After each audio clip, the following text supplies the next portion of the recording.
मुख्यमंत्री तो वही होगा जिसको लोग ज्यादा चाहते हैं, जिसके लिए लोग उमड़कर सामने आ रहे हैं, पहचान बना रहे हैं। कांग्रेस का नाम लेते ही राहुल जी का चेहरा आता है। पहले सोनिया जी का भी आया करता था, लेकिन अब सोनिया जी राहुल जी के साथ आती हैं। हरियाणा बात करते ही हुड्डा साहब का चेहरा सामने आता है। अब इसमें आप ये कहें कि साहब मैं किसी को कैंडिडेट बना रहा हूं, मैं कौन होता हूं कैंडिडेट बनाना, मैं तो एमएलए भी नहीं हूं। बट जो सच है वो झुठलाया नहीं जा सकता। हरियाणा में मैं बहुत अस्वस्थ हूं। उसके कारण ये कि मैं ग्राउंड पे जाके देख रहा हूं, मैं प्रचार में हूं, मैं लोगों के बीच में जाके देख रहा हूं, तो लोगों ने मन बना लिया है बदलाव का। जब आप कह रहे हैं कि लोगों ने मन बना लिया है बदलाव का, कांग्रेस के प्रति है, तो लगे हाथ ये भी बता दीजिए कि वहां का मुख्यमंत्री कौन होगा। बंधु, मैं एक बात बताऊं, हम कितना भी कुछ कहते रहें, मैं कुछ भी कह दूं, मेरी इच्छा हो सकती है, लेकिन मुख्यमंत्री तो चाहे कोई भी पार्टी क्यों ना हो, एक आवाज उठती है एमएलएस की। हाईकमांड उस पर अपना निर्णय लेता है और उसके बाद में हो सकता है कि अगर मान लो हाईकमांड किसी और को भी चाहता है तो वो एक बार एमएलए से जरूर डिस्कस करता है। ये तो अब तय करेंगे एमएलए की कौन मुख्यमंत्री होगा, लेकिन मुख्यमंत्री तो वही होगा जिसको लोग ज्यादा चाहते हैं, जिसके लिए लोग उमड़कर सामने आ रहे हैं, पहचान बना रहे हैं। किसको लोग ज्यादा चाह रहे हैं हरियाणा में? चूंकि आप तो जा रहे हैं ना हरियाणा में, आप बोल रहे हैं कि जगह जगह आप जा रहे हैं, तो किसको लोग ज्यादा चाह रहे हैं हरियाणा में कांग्रेस पार्टी के? वो कौन लीडर? देखिए, मेरे चाहने से नहीं होता। हम जब बिल्कुल फील्ड में खड़े हुए हैं, एक ना प्रदेश की, देश की, पार्टी की एक पहचान होती है। अगर हम आज की तारीख में ये कहें कांग्रेस का नाम लें, तो हमारे आदरणीय बहुत बड़े बड़े नेता हैं, हमारे अध्यक्ष हैं, लेकिन राहुल जी का चेहरा पहले आता है। कांग्रेस का नाम लेते ही राहुल जी का चेहरा आता है। पहले सोनिया जी का भी आया करता था, लेकिन अब सोनिया जी राहुल जी के साथ आती हैं।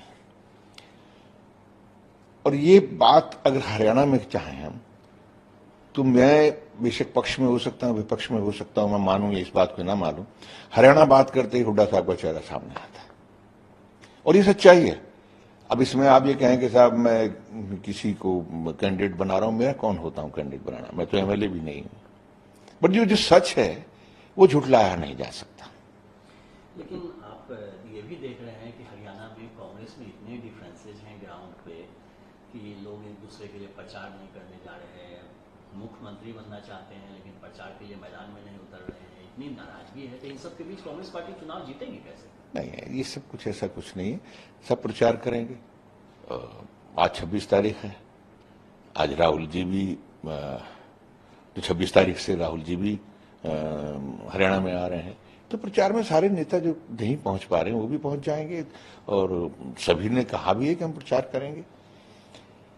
जहां तक सवाल है सीएम फेसिस का, जितना भी वर्चस्व वाले नेता होते हैं वो अपने लिए अपनी बात कहते हैं, अपने लिए अपने आप को मजबूत नेता की तरह सामने रखते हैं और अपने क्षेत्र में भी, अपने जो उनका एरिया होता है, जो जहां पर जो उनके वर्कर्स ज्यादा होते हैं या जहां पर उनको लगता है कि हम प्रभावित कर रहे हैं, तो उन तमाम जगहों को बचा के रखते हैं वो।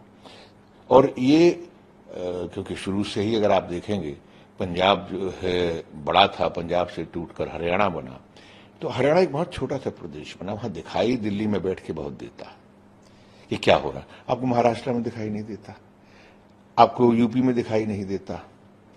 मैं बीजेपी की भी बात कर रहा हूं, आपको बाकी प्रदेशों में दिखाई नहीं देता, बिहार में दिखाई नहीं देता बीजेपी के लिए।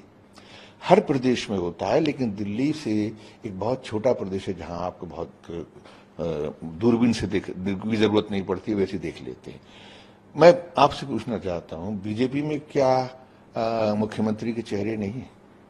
जो भी बेशक यहां से गए हुए हैं कुछ, आप दक्षिणी हरियाणा में देखिए, एक चेहरा बहुत साफ कह रहा है, इंद्रजीत जी, कि मैं मुख्यमंत्री का चेहरा हूं।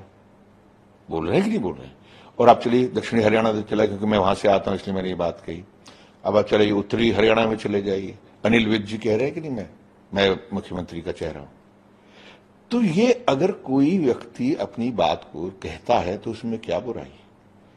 और अब ये मैं पूछना चाहता हूं कि ये तो मोदी जी ने जो किया है, और जितने भी लाल लेकर गए हैं वो तो बाहर से लेके गए हैं, चाहे वो देवीलाल जी का परिवार है उसको भी उसको सपोर्ट कर रहे हैं, उनको लेके अंदर गए हैं, पिछली बार उनके साथ सरकार बनाई। यहां से बंसीलाल जी के परिवार को भी वो अपने साथ में लेके गए, उनको राज्यसभा दी और अपनी पार्टी में लिया, है ना। भजन लाल जी के को भी लेके गए। तो ये 3 लाल जो कहां से गए थे, 2 लाल इंक्लूडिंग देवीलाल जी भी एक जमाने में कांग्रेस में हुआ करते। तो ये तमाम लालों को बाहर से ले गए हैं, और इनके पास में जो लाल था उस बेचारे को धक्का देके बाहर निकाल दिया, मनोहर लाल। तो अपने लाल को तो इन्होंने अपने पास रखा नहीं, उसको तो 4 साल 118 दिन में निकाल के बाहर कर दिया। क्यों भाई, किस लिए? अरे तुम अपना लाल संभाल नहीं रहे हो, दूसरों के लाल ला के अपने आप को आप बड़ा बता रहे हो, यानी उधार के सिंदूर से अपनी मांग भर रहे हैं।